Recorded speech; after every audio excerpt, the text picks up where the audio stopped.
ऐसे तो मुझे हराना किसी के बस की बात नहीं। आप मोहम्मद रिजवान की टीम पर कह सकते हैं, लेकिन इस पीएसएल में जितने भी मैचेस रिजवान की मुल्तान सुल्तान ने खेले हैं बाबर के बगैर, यानी बाकी टीमों से, वहां पर वो एक मैच नहीं हारे, हर मैच जीत गए।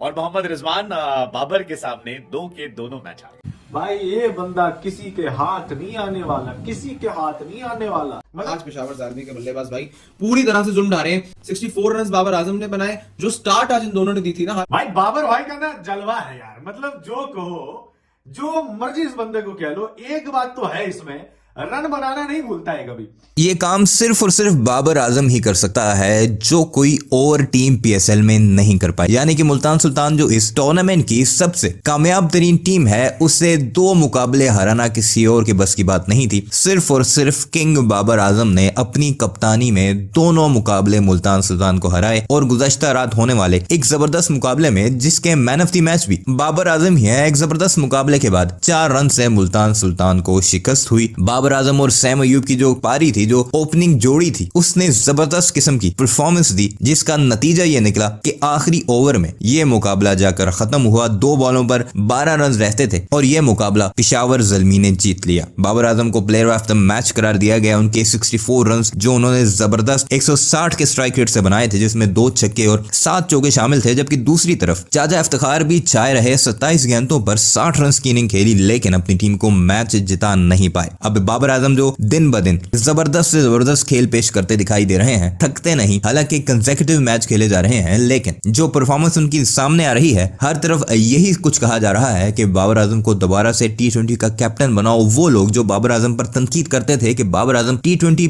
मटेरियल नहीं, वो पूरी की पूरी खेप मुकम्मल नाकाम नजर आती है। जबकि किंग बाबर आजम जो मुंह से नहीं अपने बल्ले से बोलता है, वो अब फिर से टॉप स्कोरर होने के साथ साथ कामयाब तरीन बैटर बनता जा रहा है। बहरहाल भारत का मीडिया इस पर क्या कुछ कह रहा है, आइए आपको उन्हीं की जुबानी सुनाते हैं।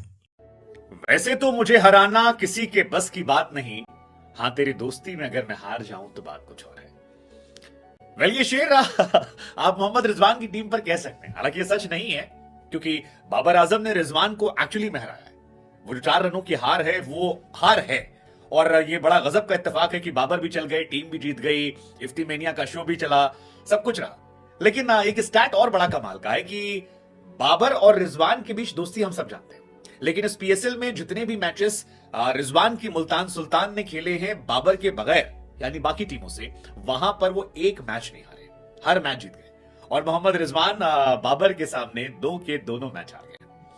हमें लगा, इसीलिए हम कहते हैं, शुरुआत करते हैं कि वैसे तो हराना किसी के बस की बात नहीं, तेरी दोस्ती में हार जाऊं बात अलग है। लेकिन रावलपिंडी की सड़क पर नहीं, सड़क हम कहना नहीं चाह रहे थे, लेकिन क्योंकि बाबर आजम ने अपने गेंदबाजों को पहले ही कह दिया था कि देखो 10 रन से ऊपर मत मार खाना, और 10 अगर खाओगे तो फिर मैं संभाल लूंगा। ये सलमान इरशाद ने बताया है, जिन्होंने आखिरी ओवर में 2 गेंद इफ्तिकार चचा को डॉट करा दिया। आई थिंक वहीं से मैच खत्म हो गया। मैच बढ़िया था यार, वो 2 रन पहली बॉल पर गया, हमको लगा 23 से 21 हो गया, मैच जीत जाएंगे, लेकिन इफ्तिकार 2 बॉल डॉट खा गया। आई थिंक वहां पे मैच खत्म हो गया था। 4 गेंदों पर 20-21 रन थोड़ा मुश्किल हो जाता है। हालांकि बाद में जोर लगाया इफ्तिकार ने, जॉर्डन ने, लेकिन वो जोर काफी नहीं था। लेकिन उन्होंने कहा था सड़क, तो इसलिए हम कहते हैं सड़क।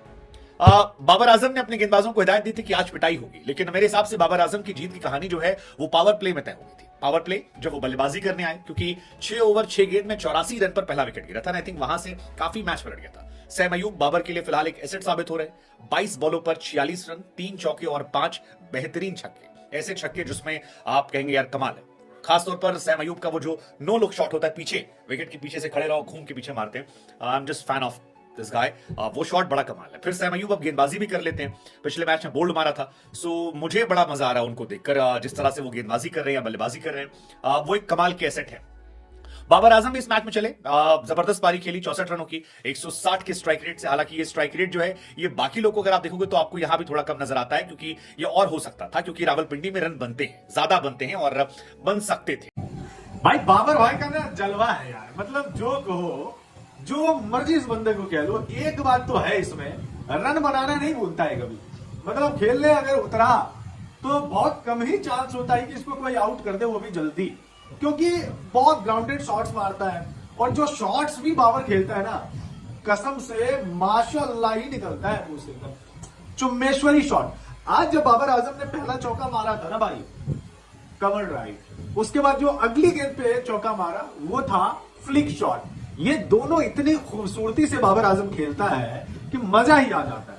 एक टाइम ऐसा था जब बाबर 11 बॉल पे 22 रन बना के खेल रहे थे और दूसरी तरफ से सैम अयूब अलग लेवल पे वो पागल हो रखा था भाई। सैम अयूब मारे जा रहा था 22 बॉल में 46 रन बना के आउट हुआ है सैम अयूब। आई थिंक बुरा क्या मतलब वर्ल्ड कप खराब रहा ना, एशिया कप खराब रहा, लेकिन उसके बाद से बाबर ने 2024 में जितने भी T20 मैचेस खेले हैं भाई, ये बंदा किसी के हाथ नहीं आने वाला।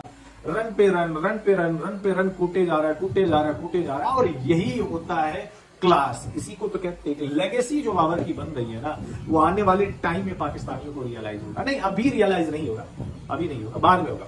तो पेशावर ज़ल्मी ने 204 रन बनाए, 5 चौका और 5 छक्का मारा।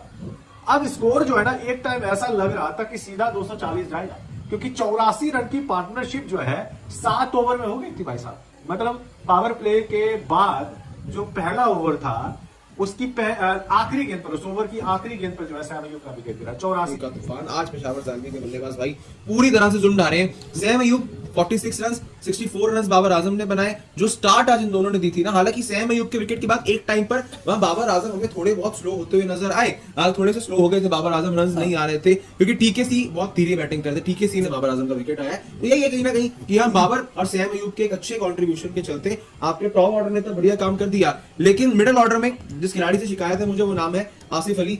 लेकिन आज पेशावर ज़ल्मी ने बाय द वे बहुत अच्छी बैटिंग, आपको जो बेस मिल गया था ना, वो आपका सैम अयूब और बाबर आजम की वजह से मिल गया। क्योंकि सैम अयूब ने, आपको याद होगा कि जब वो 5 लेग का शॉट लगाया था, उसके बाद से उनकी शुरुआत हो गई थी, बड़ी फ्री फ्लोइंग बैट चल रहा था, छक्के लगा रहे थे, इजी मार रहे थे, मोहम्मद अली को लगा रहे थे। तो वहां पे सैम अयूब ने जो पारी खेली आपके लिए ज्यादा काम है। देखो आज ना, भले बाबर आजम ने 64 रन बनाए, लेकिन मेरे लिए ज्यादा अच्छी नौकरी रहेगी 22 पे 46 की। मैं ये नहीं कह रहा कि उसने बेहतर नहीं किया, उसने ये चीज बेहतर की है। एक बैटर जो होता है वो धीरे धीरे अपनी बल्लेबाजी में इंप्रूवमेंट करता है। उसने T20 के अंदर बेहतर क्या किया, उसकी जो एवरेज स्ट्राइक रेट रहती थी 140 की, 145 की, वो पहुंची 160 पे। पर लेकिन मेन काम आता है T20 के अंदर कि आप आखिरी के ओवर्स में, आखिरी के ओवर के आसपास 160 से ऊपर 180, 190 या 200 तक कैसे लेके जाएंगे, ये है असली मेन टेस्ट, जो कि अभी समझ गया है। ऐसा नहीं है, देखो ऐसा नहीं है कि बाबर आजम वो चीज कर नहीं सकते या फिर अभी कर सकते हैं। देखो, this is very harsh to say thing कि बाबर आजम ये चीज कर नहीं सकते हैं। भाई बात ये है कि उस बंदे ने पिछले मैच में अपनी सेंचुरी लगाई है, and you have to be very respectful of the thing कि बाबर आजम ये नहीं कि सिर्फ रावलपिंडी के ट्रैक पर रन बना रहे, भाई उसने हर एक ट्रैक पर जाके पाकिस्तान में रन बनाए हैं। मैं ये नहीं कह रहा कि बाबर ने वर्ल्ड लेवल पर बहुत कुछ कर दिया, तुर्रम खान, हाँ वहां अभी भी बहुत कुछ चीजें हैं, बहुत कुछ। यही था कि भाई बाबर आजम टीम का कप्तान है। बाबर आजम जो आप कह रहे हो ना एक्सेलरेशन नहीं किया, आप ये देखो कि बाबर आजम ने उस समय पर किस प्रेशर के अंदर बैटिंग की। जब तक जब तक बाबर आजम के साथ फॉलो विकेट दिखा दो, तब तक जरा, जब तक बाबर आजम के साथ सैम अयूब बैटिंग कर रहा था, तब तक बाबर आजम 4 चौके लगा चुका था, तकरीबन 3-4 चौके लगा दिए थे। जब 7वें ओवर में सैम अयूब का विकेट आया, दूसरी तरफ से पहले टीकेसी आया, 9 बॉलें खेली, आउट हो गए, बाद में लगाया। इसीलिए बाबर आजम की 7वें ओवर के बाद अगली बाउंड्री 13वें ओवर में आई कि भाई वो कप्तान है, उसको ये नहीं देखना कि ग्लैम शॉट खेलने के चक्कर में, कुछ बड़ा नया इनोवेटिव करने के चक्कर में वो अपने विकेट खो जाए, टीम आपकी दबाव में चले जाए।